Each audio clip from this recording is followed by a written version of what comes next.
Bienvenidas y bienvenidos a Punto Género.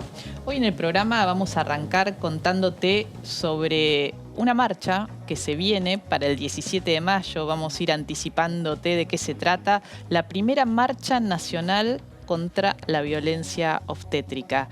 Estamos acá con dos de las invitadas que están impulsando este movimiento, que es un movimiento nuevo, que empezó el año pasado. Que tiene ya su pañuelo que lo identifica. Ahora te vamos a contar qué pañuelo es. Presentamos así con el informe y enseguida las presentamos a ellas.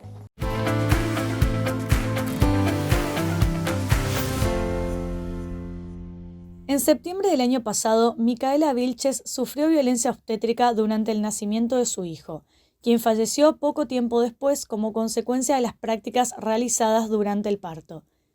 La joven había ido a atenderse a una clínica de maternidad para realizarse un último control antes de tener a su primer hijo. Sin embargo, los médicos le dijeron que el pequeño estaba por nacer y que debía permanecer internada. Todo terminó de la peor manera. Le negaron una cesárea, su bebé nació por parto natural y finalmente murió. Micaela, además, sufrió graves complicaciones en su salud que la obligaron a encarar una segunda internación al poco tiempo de haber regresado a su casa con los brazos vacíos. Su causa está en investigación bajo la carátula de averiguación de causales de muerte.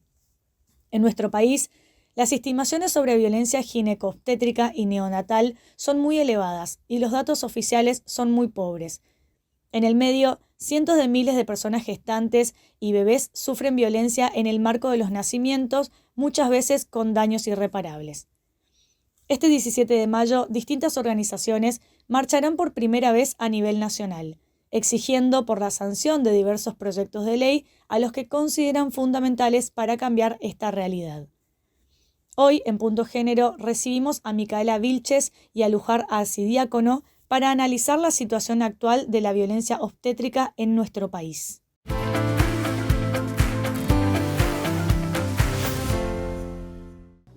Y estamos con Luján Arcidiácono. Ella es politóloga, activista y coordinadora de esta campaña nacional contra la violencia ginecobstétrica. ¿Cómo estás? Buenas noches. Hola, Gracias buenas noches por acompañarnos. Gracias por invitarme. Y estamos también con Micaela Vilches, que es, ella, tiene 23 años y ha sufrido violencia ginecobstétrica. ¿Qué tal? Buenas noches. Buenas ¿Cómo noches. estás? Bien. ¿Bien? Sí. Ahora nos vas a contar qué te pasó. Sí. Luján, ¿querés contarnos cómo surgió esta campaña y qué están preparando para mayo? Sí, la campaña nacional contra la violencia ginecobstétrica, decimos ahora, aunque en nuestro marco normativo, porque en nuestra legislación la violencia obstétrica está tipificada como una modalidad de violencia de género. En realidad, desde las organizaciones de la sociedad civil queremos ampliar el concepto y hablar de violencia ginecobstétrica para hablar de muchos procesos de la vida sexual, reproductiva y no reproductiva de las mujeres y personas con capacidad de gestar que están marcadas por diferentes formas de violencias naturalizadas y sistemáticas dentro de lo que es el sistema de salud, ¿no? Esta campaña Por nace... ejemplo, para que Sí. quien está del otro lado, que por ahí escucha por primera vez o hace poco que viene escuchando de la violencia obstétrica o ginecobstétrica, ¿cuáles son esas prácticas que se marcan o que son parte de esta definición? Bueno, nuestro marco legal habla de trato deshumanizado, o sea, maltrato verbal o físico.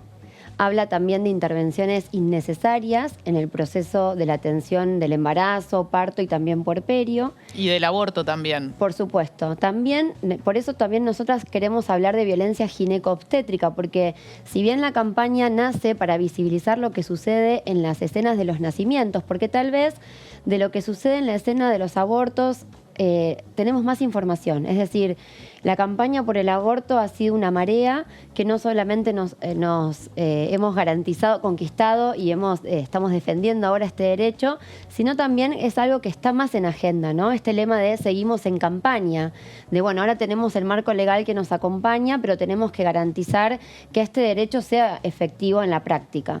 Pero también suceden formas de violencias naturalizadas, invisibilizadas, en la escena de los partos sobre todo, de la que no hablamos, ¿no? Que no es un tema que esté en la agenda pública. Y nosotras desde la campaña creemos que en realidad son dos caras de la misma moneda, porque podemos hablar de prácticas y de intervenciones innecesarias.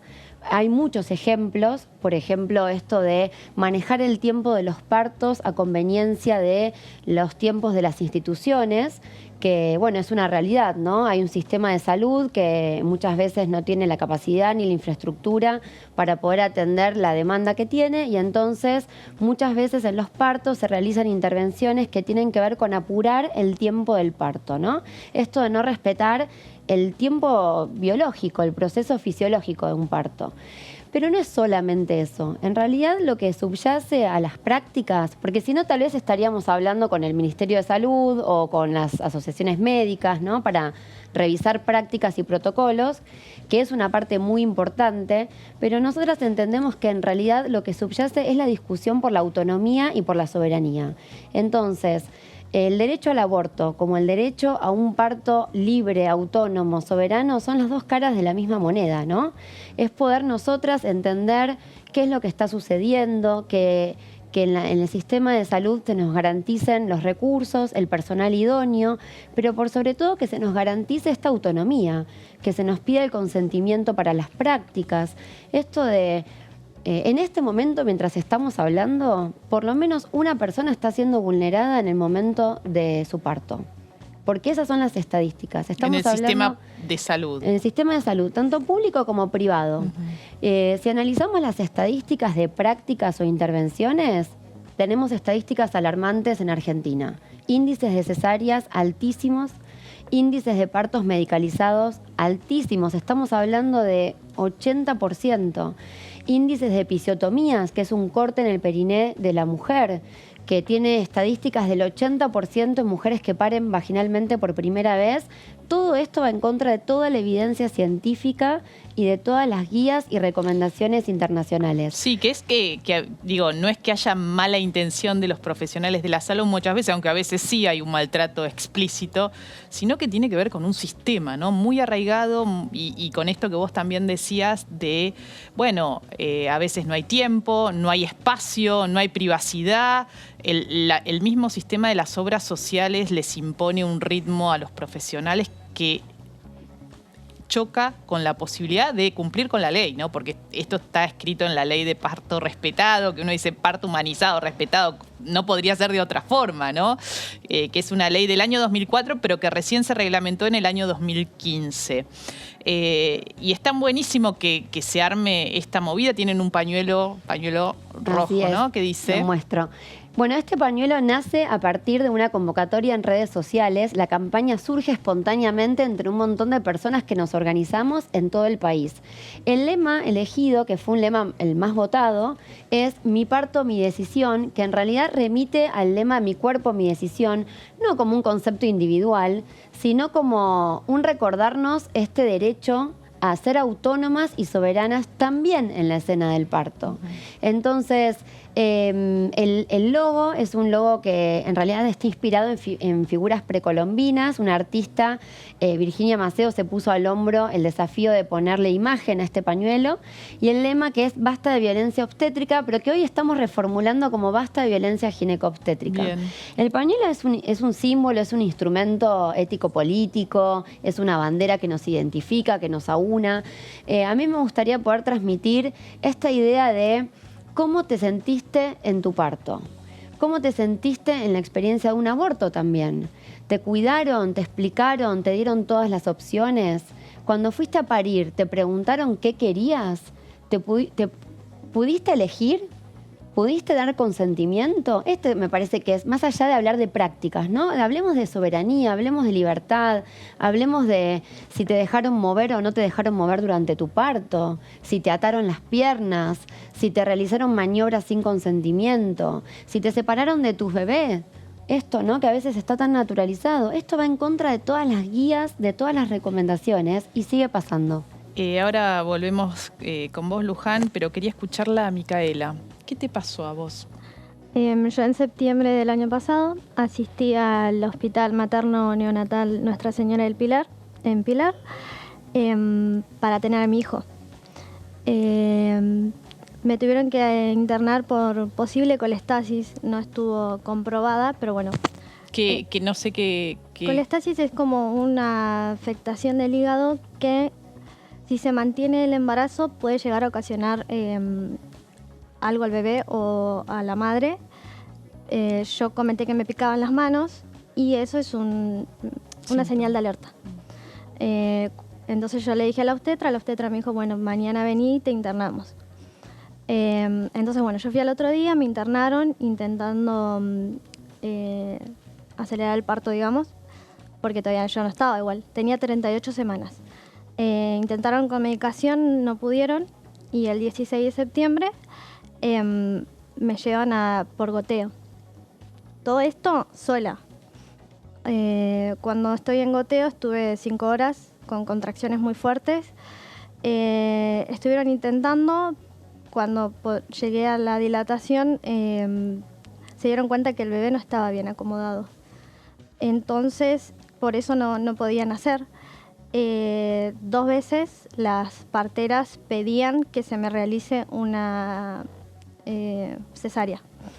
Y el médico, digamos, el obstetra decía que no, que hay que seguir intentando. Ellas veían que yo estaba mal. O sea, todo esto yo en una camilla sola porque no estaba acompañada de mi pareja. ¿No te habían dejado estar acompañada? No me lo habían notificado, digamos. Tampoco lo que iba pasando me lo iban notificando. Era como que yo seguía ahí. Y era primeriza. Entonces, bueno, vuelven a pedirlo, lo vuelve a negar y siguen intentando hasta que, bueno, me dicen vamos a la otra sala y estuve intentando. Como no se podía, los médicos, entre 2 médicos, como que apoyaron los brazos sobre mi panza y apretaron. Yo ahí es donde yo pido si podía entrar mi pareja. Y me dicen, sí, ahí lo llamamos. Además, durante todo este tiempo no notificaban a mi familia qué estaba pasando. Ellos estaban afuera. Y bueno, nació mi bebé ahí. Y cuando nació como que yo no escuchaba que respire normal. Lo llevaron y me dejaron a mí, bueno, me hicieron una episiotomía, me dejaron ahí un rato descansando y cuando me llevan a la habitación me dicen que tenía un problemita respiratorio, pero que era normal, que temperatura, neonatología y oxígeno iba a estar bien.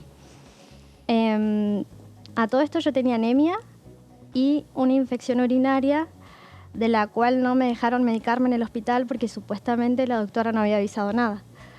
Entonces ese día quedé tan débil que no pude ir a neonatología a verlo a mi hijo. Al otro día estaba igual, entonces me hacen los análisis y se dan cuenta que tenía anemia, que perdí mucha sangre y que estaba muy mal, que necesitaba transfusión de sangre. Después, bueno, de la transfusión y eso, pude ir a verlo a mi hijo y ahí me avisan que había estado inestable a la tarde. El doctor de neonatología me pregunta si el embarazo estuvo bien y mi embarazo fue perfecto, siempre bien. El último scan fetal, mi hijo estaba perfecto. Le comenté lo del parto, que fue difícil, que todo esto, y me dijo, bueno, quizás algo del parto pudo haber sido. Entonces, bueno, estuve un rato con él, me voy a la habitación y quedé en que más tarde le llevaba los pañales para cambiarle. Y vuelve el doctor, de nuevo, a todo esto yo sola. Me dice, Vilches venía a neonatología, voy como podía encima, porque claro, tenía la episiotomía y todo eso. Y cuando yo entro estaban todos los doctores con mi bebé y me dicen que tuvo un paro cardiorrespiratorio y que falleció. Y que si podía comunicarme con mi familia.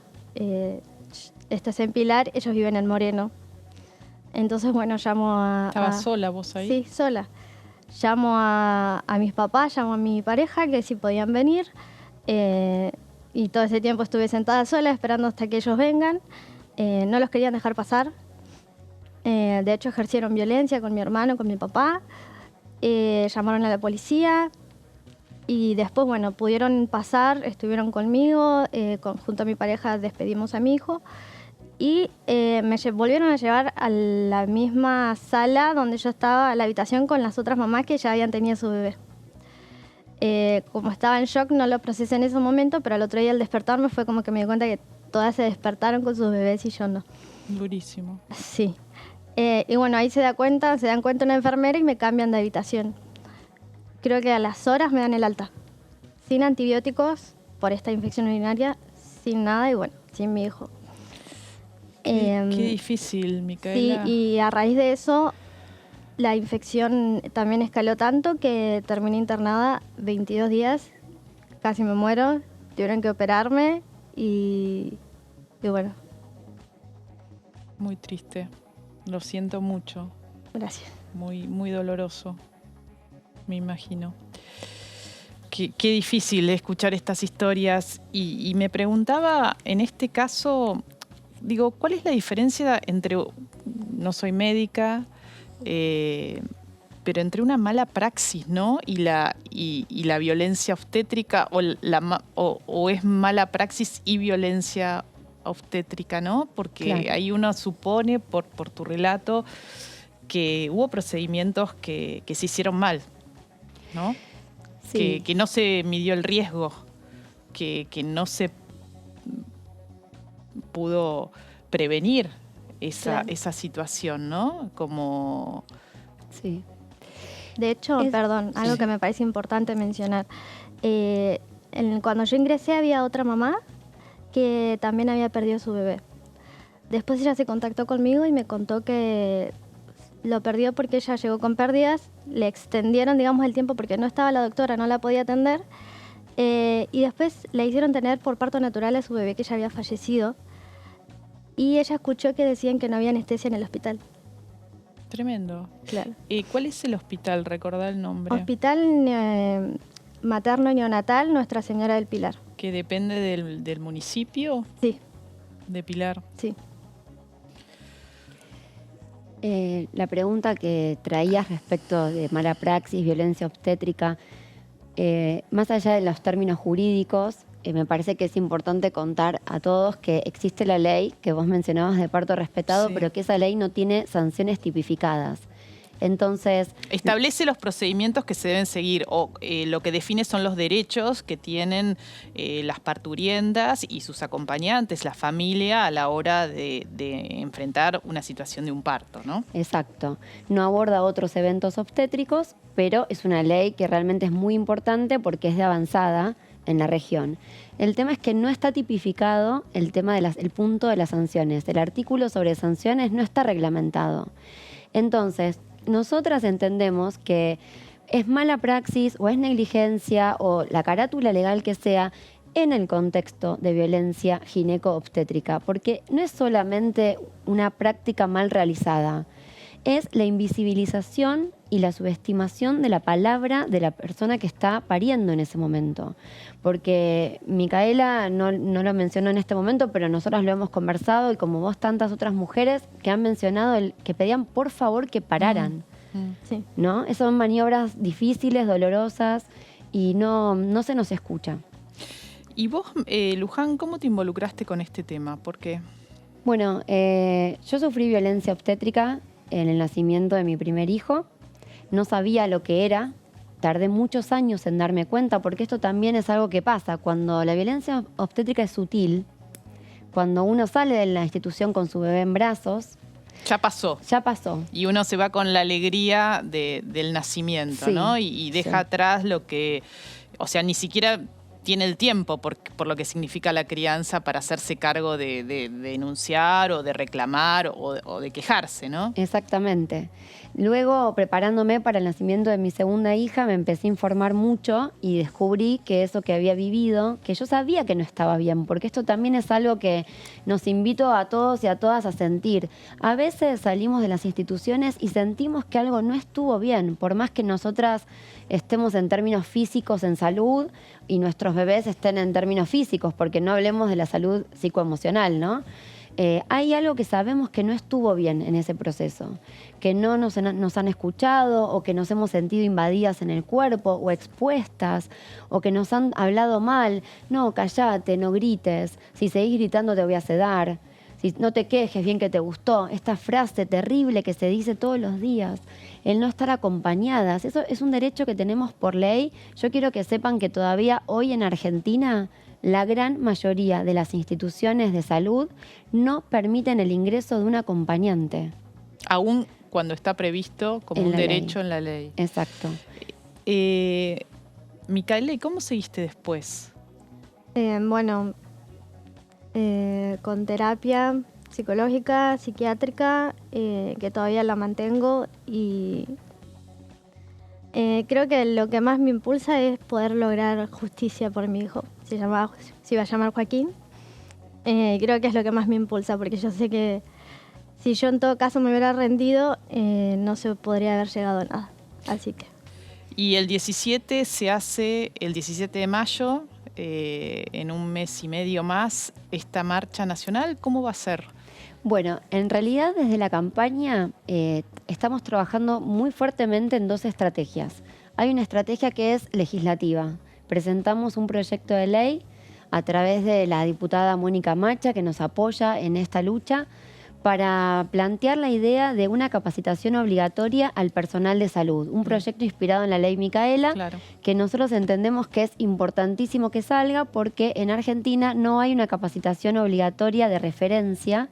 Las que hay son voluntarias y la mayoría no aborda este tema desde la perspectiva de género y derechos humanos. Es decir, sí hay capacitaciones que hablan de prácticas asistenciales, pero no abordan el problema de fondo, ¿no? Que es la perspectiva de género que tiene este tema detrás. Y la marcha convocada para el 17 de mayo tiene que ver con movilizarnos en esa semana, que es la Semana Mundial del Parto Respetado, salir a las calles, porque los cambios no se logran solamente a través de una ley, ¿no? Sino que se logran en las calles, movilizando a la sociedad, instalando este tema en la agenda pública, y para eso tenemos que ser muchas, muchos, muches, alzando la voz por este tema. Bueno, muchísimas gracias, Micaela, por haber venido al programa, por contar una historia tan personal y tan dolorosa, y por sumarte a esta campaña también, que tu voz es muy importante también para sumar a otras personas, mujeres y varones y diversidades que quieran acompañar este reclamo. Gracias. Gracias, te dejamos el pañuelo. Y nos quedamos acá con el pañuelo y así nos vamos un corte y ya volvemos con más Punto Género. No te vayas.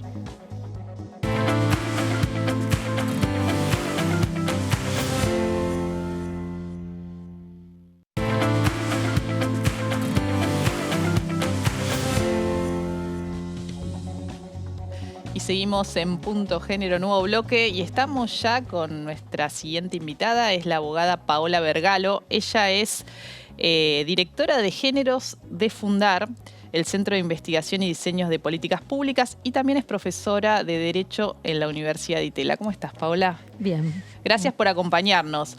¿Por qué está Paola acá? Porque hace poquitos días acá mismo en el Congreso se presentó el primer índice de género, decisión y representación en las provincias de la Argentina, y nos viene a contar de qué se trata este índice.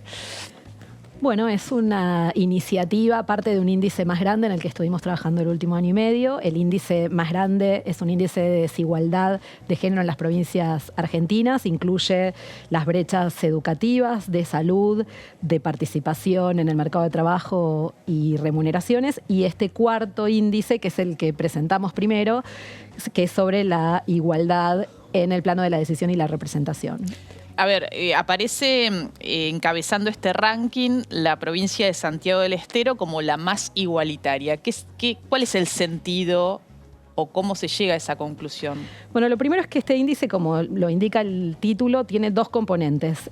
Una serie de datos que agrupamos en la idea de decisión y otros en la idea de representación. Los que tienen que ver con la decisión tienen que ver con la participación de mujeres en el Poder Ejecutivo, gobernadores y gabinetes, poder judicial, sector privado, un conjunto de datos sobre participación de mujeres en las pymes y también intendencias. El otro, que es un índice de representación, mira la participación de mujeres en las legislaturas provinciales y los consejos deliberantes. En la integración de todos esos datos pudimos armar un número que nos permite comparar a las 24 jurisdicciones en un formato de ranking. ¿Qué es lo que dicen todos estos datos? ¿Cuáles son las cantidades de mujeres y varones y la proporción, digamos, de la brecha entre unos y otros en esos espacios? Entonces, lo primero es un índice de presencia. Y lo que vemos cuando miramos la integración de las variables que forman estos dos componentes es que Santiago del Estero es la que tiene la mejor performance. Eso solo quiere decir que en todas estas dimensiones que yo te señalé, la relación entre varones y mujeres es la más igualitaria comparado con el resto de las provincias. Un dato importante. Esto es entonces en la legislatura, mayor proporción de mujeres. Y consejos deliberantes provinciales respecto de la representación, y respecto de decisión también el ejecutivo. Ejecutivo, Poder Judicial, gabinetes y sector privado, por un dato de participación en las pymes. Bien, o sea, Santiago del Estero es la más igualitaria. En promedio de todas estas variables y estos dos componentes. Un dato que te explica por qué además tiene una presencia muy igualitaria en términos de paridad en las legislaturas y también en los consejos deliberantes. Es la primera provincia en adoptar la paridad hace 20 años. De esas primeras provincias argentinas que antes de que las llamáramos paridad pusieron un cupo del 50%. Lo cual no quiere decir que sea la provincia más igualitaria en términos de las trayectorias de las mujeres en el poder, en términos de la inserción y la inclusión real en la toma de decisiones. Esto lo que dice es que la provincia que tiene la mejor performance, todas estas variables consideradas, respecto de la brecha entre varones y mujeres. Después quedan las preguntas cualitativas sobre quiénes son esas mujeres, qué hacen. ¿Y qué impacto tiene que haya más presencia de mujeres? Ahí hay, como señalo, dos cosas que surgen de este informe, que le siguen San Luis y Santa Fe, y cuando una analiza el ranking inverso, o sea, las peor posicionadas, aparece Santa Cruz entre La Rioja y Tierra del Fuego. Exacto. Ahora, el otro análisis que hay que pensar es que haya más mujeres en los lugares de decisión, ¿no? Políticas en este caso. ¿Le cambia o mejora la vida de las mujeres y disidencias? Porque a simple vista uno diría, no sé si Santiago del Estero es la provincia donde están en mejores condiciones las mujeres y disidencias para desarrollar su vida. Lo pongo entre signos de pregunta, ¿no? Yo tengo la misma pregunta que vos. Te diría que lo importante es que este índice genera toda esta información sobre esas posiciones y permite hacer cruces con los datos que tendrías que buscar para ver el impacto de esta presencia. Por eso es un índice de presencia, o lo que seguramente habrás visto que la literatura feminista histórica captura la diferencia entre la representación descriptiva y la representación sustantiva.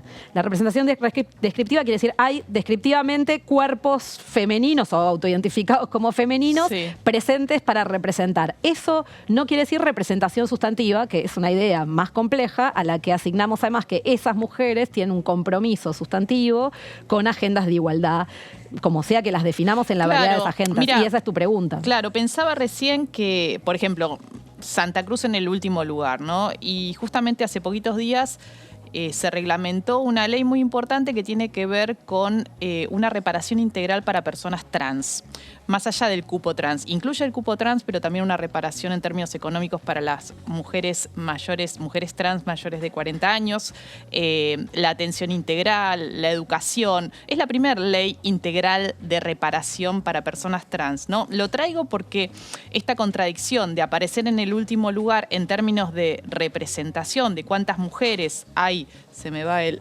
micrófono para arriba, en términos de cuántas mujeres hay sentadas en estos lugares de poder, pero por el otro lado, esta idea de decir, bueno, que haya mujeres no significa que le cambien la vida a otras mujeres y a las disidencias, ¿no? Lo primero, sobre este último punto, estoy totalmente de acuerdo, y de hecho eso es lo que dice la evidencia producida en ciencias sociales en todo el mundo. O sea que la asimilación de más mujeres, mejor vida para las mujeres, no tiene siempre una relación estrecha. Hay veces en las que eso se verifica, pero justamente hay que ver qué métricas tomar para observar el impacto de la presencia. Por eso lo que llamamos representación sustantiva. Ahora, lo que traía sobre el caso de esta ley integral, que además tiene un enfoque de géneros amplios, con una visión sobre las identidades de género que respeta más los compromisos legales que tenemos en la ley de identidad de géneros y otros temas de derechos humanos. Es un punto importante. Nuestro índice es un índice binario. Está construido con la información que está disponible. Una de las cosas que adelantamos en el informe es que no se adapta a tener una visión compleja de las identidades porque esa información no está disponible. Pero entonces hacemos la advertencia y decimos esto es un índice con muchos límites. El primero lo marcabas vos, es un índice de presencia. De hecho, en Santiago del Estero tenemos encabezando listas a las mujeres y las boletas vienen con las fotos de el varón que está en segundo lugar. Hay un montón de indagaciones cualitativas para hacer. Ahora, en términos cuantitativos, estos son los datos que tenemos. ¿Por qué los miramos? Bueno, porque a Santiago del Estero todos los datos promedios le dan un promedio más positivo. Entonces, algo que estamos diciendo es verdad, podés tener presencia y que sean mujeres que no representan intereses o agendas feministas o transfeministas, podés tener mujeres que además reducen la competencia entre varones que podrían, o sea, que neutralizan espacios competitivos entre varones que podrían representar las agendas feministas. Puede haber mucha más concentración de poder teniendo muchas más mujeres. Las preguntas están abiertas y hay que observarlas de otra forma. Ahora, cuando mirás todas las dimensiones en las que te dijimos, Santiago del Estero tiene muchas mujeres en el Poder Judicial, más mujeres en intendencias o en gabinetes, son pocas y la desigualdad entre cómo se distribuyen estos datos también se da en Santiago del Estero. Ahí podemos ver en los mapas que el índice que mejor explica variabilidad son los que tienen que ver con decisión, representación, justamente porque están entre las cuotas y la paridad. 22 de las 24 provincias tienen formas que aumentan la presencia. Por eso lo menos interesante del índice es lo que dice sobre representación, porque eso además está anticipado en muchas otras investigaciones. La diferencia es que nosotros armamos las fichas para las 24 provincias y sumamos intendencias y legislaturas. Lo más interesante es lo que dice la combinación de los dos componentes y lo que plantea respecto a la posibilidad de cruzar datos cuantitativos con las otras variables. Claro. Que es algo que se ha hecho bastante para lo nacional y no está observado en las 24 jurisdicciones. Entonces te diría que nuestra principal contribución es que construye sobre lo que ya el feminismo académico y las organizaciones vienen haciendo. Eso es algo que se ha trabajado en economía feminista, en ELA, el Ministerio del Interior ha sacado reportes importantes y el informe Atenea de ONU Mujeres tiene datos. Ahora, todos dan promedios nacionales, incluso cuando juntan datos nacionales, y todos dicen hay que estudiar las provincias. Claro. Y lo que nosotros hicimos fue tomar esa invitación y decir, estudiemos las 24 provincias, y una cosa importante del índice es que es información que ponemos al público. Eso te iba a preguntar, ¿dónde se puede acceder? El índice y las fichas para las 24 provincias está ya en la página de Fundar, fund.ar. Si ponen índice, lo van a encontrar en el área de géneros, pero también más ampliamente pueden poner índice de género, decisión y representación, Fundar, y va a aparecer. Pero lo siguiente es que en un par de meses, cuando terminamos 2 trabajos que estamos sacando, vamos a liberar todos esos datos. Y el trabajo siguiente es mostrar los índices, los otros 3 subíndices que te mencioné, y liberar los datos. O sea que es un trabajo que está pensado para decisores y decisoras, para los feminismos, para hacer el monitoreo, y también para la academia, que hoy está tratando de hacer cruces con preguntas más demandantes y no tiene esta capacidad de procesar datos que tuvimos en Fundar. Buenísimo toda la información. Decir 2, para ir cerrando este bloque, hay solo 2 gobernadoras, o sea, 2 provincias al frente de las cuales hay 2 mujeres, 2 gobernadoras. Y en las intendencias es alrededor del 10%, todavía que es un número que se viene manteniendo. Apenas el 10% de las intendencias de todo el país están a cargo de mujeres. Mucho para transformar todavía. Totalmente, y esperamos que este sea una pequeña contribución en ese camino a saber más, sobre todo desde la perspectiva de las 24 jurisdicciones. Bueno, muchísimas gracias, Paola. Y tienen la información, métanse en la página de Fundar, donde van a encontrar con mayor precisión algo de los que les estuvimos comentando. Y nosotras y nosotros seguimos de esta manera en Punto Género.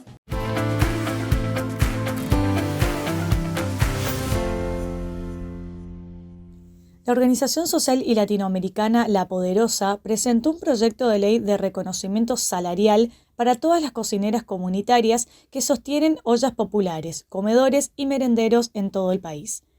La iniciativa, que abarcaría a unas 70.000 personas, contempla un ingreso que tenga como piso el salario mínimo vital y móvil, vacaciones, jubilación y seguridad social. Según la última encuesta permanente de hogares, casi 100 millones de personas son pobres en nuestro país, de lo que se desprende que no alcanzan a cubrir la canasta básica alimentaria. Este panorama vuelve esencial el trabajo que las cocineras realizan en las barriadas. El miércoles 8 de marzo, las cocineras realizaron una jornada frente al Congreso de la Nación, en la que tuvieron lugar distintas actividades y se pidió por la aprobación del proyecto de ley. Allí, con la presencia de algunas diputadas, legisladoras, representantes sindicales y de organizaciones sociales, hicieron oír su pedido y juntaron firmas para respaldar la medida. Hoy, en Punto Género, recibimos a Claudia La Negra Albornoz para analizar el nuevo proyecto de ley de reconocimiento salarial a las cocineras populares.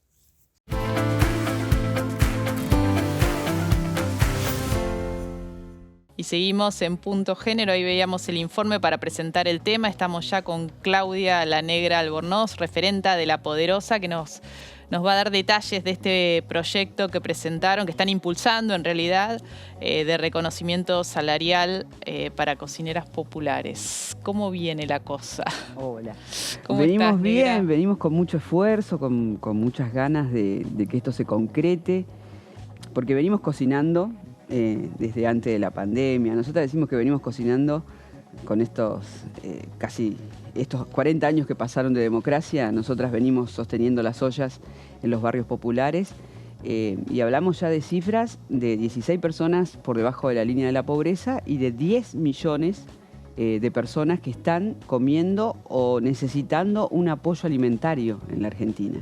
¿Cuántos dijiste? 10 millones de personas, 16 millones por debajo de la línea de la pobreza. De esos 16 millones, 10 necesitan un acompañamiento alimentario, y ahí estamos las mujeres, las disidencias sexuales en los barrios populares, que son más de 5.000, sosteniendo comedores que de alguna manera sostienen y alimentan la vida cotidiana de los barrios, ¿no? De los barrios populares, de las villas, en donde el trabajo comunitario es mucho para sostener entonces estas redes de cuidado. Y es fundamental entonces entender que estas ollas son las que nos salvan la vida, y le salvan la vida también a niñas y niños y adolescentes, porque estamos hablando también, como dice el informe de UNICEF, que de cada 3 niños, niñas, 2 están empobrecidos. Y esto es fundamental porque muchos hablamos del futuro y en definitiva lo que estamos haciendo es sortear el futuro a lugares de bastante espanto, porque también hablamos de los barrios populares y hablamos de la situación del narcotráfico, hablamos de situaciones en donde el trabajo está muy precarizado, donde nosotras en lo cotidiano salimos a trabajar en esta triple jornada laboral, ¿no? Donde trabajamos dentro de nuestras casas, dentro de nuestros hogares, cuidando, criando no solamente niños y niñas, sino también cuidando adultos, adultas, cuidando enfermos. Y la segunda jornada laboral que tiene que ver con salir a trabajar al mercado que para nosotras es informal, en changas, limpiando casas de otras familias, muchas veces en negocios no registrados. También en la informalidad, y la triple jornada que se completa entonces con el trabajo comunitario, en donde hacemos un recorte en particular con las cocineras comunitarias, porque son las que en la elaboración de la comida, que puede llevar de 6 horas a 10, depende de la cantidad de raciones que vos realices para tu barrio, para tu comunidad, no podés estar en el mercado trabajando para generar ingresos para tu familia, ¿no? ¿Y cómo funciona? En general, ¿están en estos comedores? ¿Son mujeres del barrio? ¿Reciben alguna remuneración hoy? No, ninguna. ¿Ningún plan reciben? Algunas tienen programas sociales. Nosotras hemos hecho un relevamiento. Nosotros tenemos el Observatorio Villero, ¿no? Que es como el INDEC de la pobreza, porque desde el barrio nos preguntamos y hacemos números al respecto de esto. Es muy valioso, es muy valioso los índices que dan a conocer. Es muy importante, sí, porque el INDEC muchas veces invisibiliza, o sea, no pregunta a todos. Cuando nosotras nos reunimos, las villeras, este feminismo villero que se junta y que piensa y discute, ¿sí? Che, ¿a vos te llamó el INDEC para pensar el uso del tiempo? ¿A vos te llamó alguna vez? Y la verdad es que no nos llaman. no sé cómo salimos representadas después en ese tiempo. Bueno, lo que nosotras entonces empezamos a medir a través del Observatorio Villero, que lo hacemos con metodología científica, no es de cualquier manera, y esto también es un orgullo porque uno de nuestros compañeros de la Villa 2124, que pudo estudiar economía, un pibe villero en la universidad, empezó a trabajar con estos números. Entonces nosotros tenemos una enorme comunicación dentro de La Poderosa a nivel nacional, en donde nos preguntamos, nosotros funcionamos como asambleas, entonces nos preguntamos, por ejemplo, los productos de gestión menstrual. Eso fue muy importante, los resultados que pudimos dar y cómo pudimos entender lo que nos estaba pasando. Entonces, un mismo día, con una metodología de encuesta, vos respondés una serie de preguntas que lo que proporcionan son números que nos dicen cuáles son los índices al respecto de cuánto necesitamos para los productos de gestión menstrual, por qué no compramos ni toallitas ni tampones, sino que esa plata la usamos para comprar leche o una garrafa de gas, porque el gas es muy caro, y nos ponemos, por ejemplo, papel. Es durísimo eso. Vos me lo habías contado, lo habíamos conversado. Claro, y ahí eso nos muestra, por ejemplo, cómo el Estado después va a terminar gastando en salud porque esa vecina va a estar enferma, va a tener problemas ginecológicos. Sí, o chicas, adolescentes que faltan a la escuela. A la escuela, ¿no? Porque tienen vergüenza y no tienen estos productos para usar, ¿no? Y tienen miedo de mancharse, que también es un estigma. Para nosotras, las que menstruamos, yo ya no menstruo más, pero para las que menstruan es un estigma mancharse, ¿no? Sí, que sí. es todo un tema, un tabú. Y bueno, estos índices que nos fue dando el Observatorio Villero nos muestra, por ejemplo, que de las 1.700 trabajadoras de La Poderosa, que trabajan en comedores comunitarios, que trabajamos en comedores, el 33% no recibe ningún tipo de programa social, ¿no? O por incompatibilidades, o porque muchas veces no entienden cómo realizar los trámites. Bueno, y lo otro que queremos decir es, por ejemplo, el potenciar trabajo. El potenciar trabajo es un programa social para potenciar el trabajo, o sea, para generar ingresos.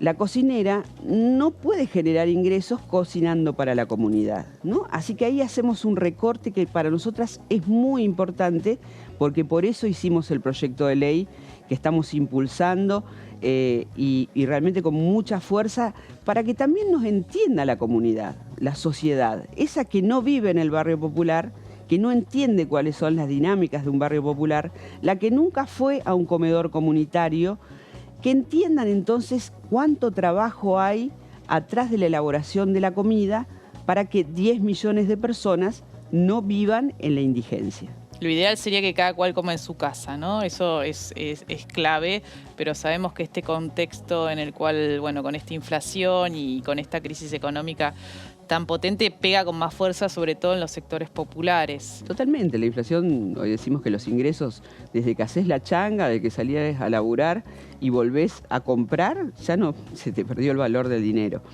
Pero también entender que nosotros no queremos más comedores, ojalá pudiéramos comer en nuestras casas, pero la crisis económica de la Argentina no es ni de un año, ni de dos, ni es de la pandemia, es de antes. Y la pobreza estructural es del 30% en la Argentina y esto no ha cambiado, ningún gobierno lo ha cambiado. O sea que los comedores existen hace mucho tiempo. Hablamos de 40 años de democracia en este año y en realidad en estos 40 años de democracia las ollas populares que después se convirtieron en comedores y en merenderos están desde estos 40 años sosteniendo la alimentación en los barrios populares. Y esto es muy importante, por eso queremos que lo reconozcan. Y este proyecto ya es un anteproyecto que van a presentar, todavía no se presentó formalmente, ¿no? En la Cámara de Diputados. Tenemos como varias dificultades. A ver. ¿No? Primero pensamos que no queríamos que ni una diputada, ni una senadora de ningún partido político lo presente porque queríamos que sea del conjunto de la sociedad. Entonces, ¿cómo lo pensamos? Iniciativa popular, dijimos.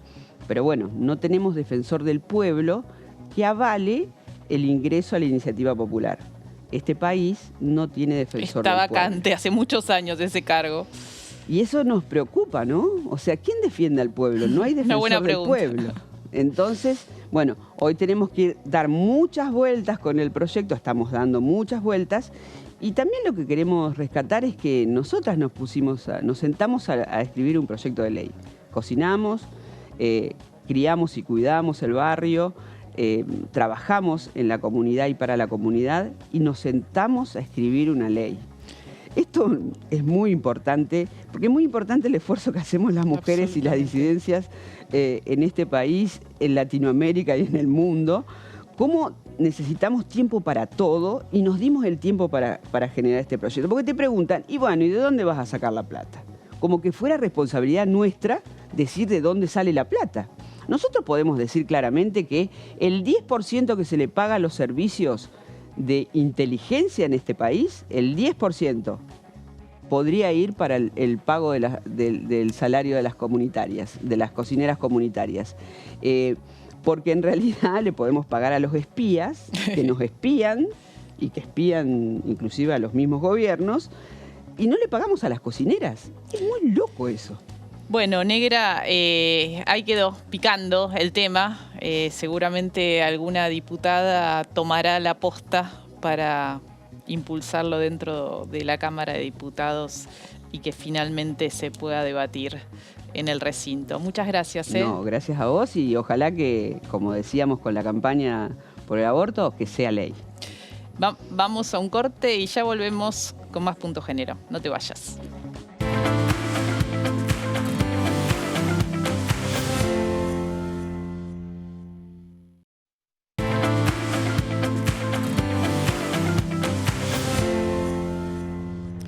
Y estamos en el último bloque con Victoria Gallo Llorente. Ella es directora nacional de la Dirección de Planificación, Seguimiento y Gestión de la Información del Ministerio de las Mujeres, Géneros y Diversidad. Nombre largo. ¿Qué tal? Nombre Buenas largo, noches. ¿Cómo exactamente. estás? Muy bien, gracias por la invitación. Bueno, queríamos repasar el resultado de esta presentación que hicieron hace un tiempo sobre los primeros datos de este registro de las denuncias y de las consultas sobre violencia de género, que es por primera vez está unificado, ¿no? Hay una forma de registrar, siempre se dice, no hay estadísticas, no sabemos, bueno, ahora hay. ¿Qué encontraron? Bueno, es interesante lo que planteás porque realmente es un salto cualitativo hacia adelante enorme. Lo que nos propusimos fue crear un sistema federal que permita reunir, recopilar y sistematizar información de todas las provincias y jurisdicciones del país, pero además no solamente poder producir estadísticas, sino que sea una herramienta de gestión de los casos. Entonces nos encontramos con una serie de estadísticas larga, pudimos recopilar información de 10 años en relación a la materia desde el 2013 para acá, con un incremento sustantivo en los últimos 2 años con la creación del ministerio y la creación de programas. Y lo que nos encontramos es que las personas que están en situación de violencia por motivos de género encuentran una respuesta fragmentada del Estado, algo que sabíamos y que el sistema se propone de alguna manera saldar. Porque lo que nosotras habíamos detectado y que las feministas y las transfeministas sabemos hace tiempo es que el Estado tiene esta respuesta desarticulada, fragmentada, descoordinada, que las personas van por muchas instituciones del Estado y tienen que volver a contar todo el tiempo lo que les pasó. El sistema integrado de casos se propone desde el Estado generar una herramienta de la gestión de información que permita reducir esa revictimización y que todos los organismos que tenemos competencia en el tema podamos consultar en un padrón las historias de estas personas y así gestionar mejor una respuesta estatal. En definitiva, el objetivo principal es brindar una mejor respuesta y para eso era necesario tener mejor información. Ahí estaba repasando, me había hecho como una ayuda a memoria, pero vos me vas hasta que lo encuentre donde lo tenía separado, pero algunas de las estadísticas que aparecen significativas, ¿no? En relación, primero, a quién es el agresor. Básicamente registra la violencia en una relación de pareja, ¿no? Porque hablábamos hoy en el programa sobre la violencia obstétrica, que también está definida en la ley 26485, pero no aparece o sí aparece. El sistema permite registrar todos los casos. El problema es que, o no sé si es el problema, es una realidad, mayormente los organismos están abordando los casos de violencia doméstica, que es la mayor demanda sobre el Estado. Pero el sistema sí permite también relevar violencia obstétrica, violencia institucional, violencia laboral. Es un registro administrativo y refleja la asistencia que buscan las personas en el Estado. En la medida en que hablemos más de violencia obstétrica, seguramente se acerquen más las personas a buscar asistencia al Estado por violencia obstétrica y tendremos más casos en el sistema integrado. Entonces es dinámico y un poco lo que las estadísticas reflejan será también la relación de la sociedad con esta problematización en la agenda pública de los tipos y modalidades de la violencia por motivos de género. Uno de los datos que aparece claramente que el principal agresor es el varón, ¿no? Así es. Y en la mayoría de los casos es una pareja o una expareja. Exactamente. Y el sistema lo que permite también, y hacia allí queríamos avanzar, es también reunir mucha información en relación a qué antecedentes tenía, si ejercía violencia con una pareja anterior, si está en conflicto con la ley penal, si respeta o no medidas en caso de que las hubiera. ¿Y qué aparece en ese sentido? ¿Tienen antecedentes?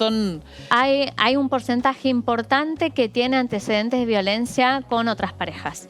Lo interesante también del sistema integral de casos es que es un registro nominalizado, es decir, que permite relevar el DNI de las personas, tanto de quien sufre violencia como quien ejerce la violencia. Entonces el Estado también está pudiendo mejorar la información que tiene en este sentido, y es importante porque Argentina es un país muy grande, las personas nos mudamos de una provincia a otra y es posible que una persona que hoy vive en una provincia en unos años viva en otra.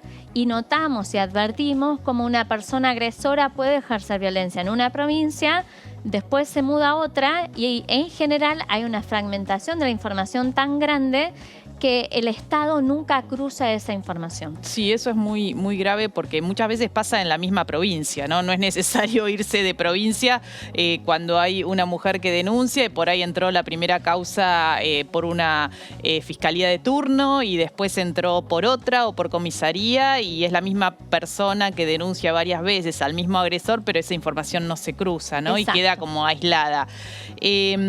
Pensaba en relación al dato que decías, ¿esta información es confidencial? Porque vos mencionaste el tema de los DNI. Me pregunto que por ahí alguien que denuncia o dice, bueno, ¿a dónde va la información esta? Importante que sepan que el Estado, como todo organismo de la Administración Pública Nacional, en este caso, pero articulado también con las provincias, se garantiza la confidencialidad y para nosotras el resguardo de los datos es de suma importancia.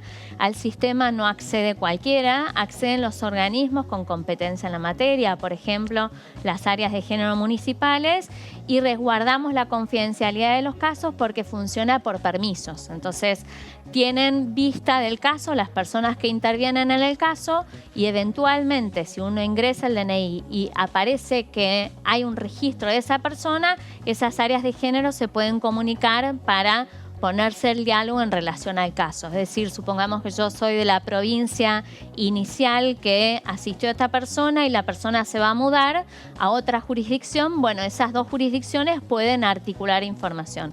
Pero si no, el sistema obviamente resguarda la confidencialidad como cualquier otra base de datos que hoy tiene el Estado, como la línea 144. Bueno, esperemos que esta información que ahora, bueno, es más consistente, sirva como diagnóstico y para ver, bueno, dónde hace falta mejorar las respuestas para que sean más oportunas y eficientes en la protección de las mujeres y otras identidades que sufran violencia por razones de género, ¿no? Para eso buscamos este tipo de herramientas para mejorar la atención y la protección de quienes sufren estas situaciones. Muchas gracias. Gracias a ustedes.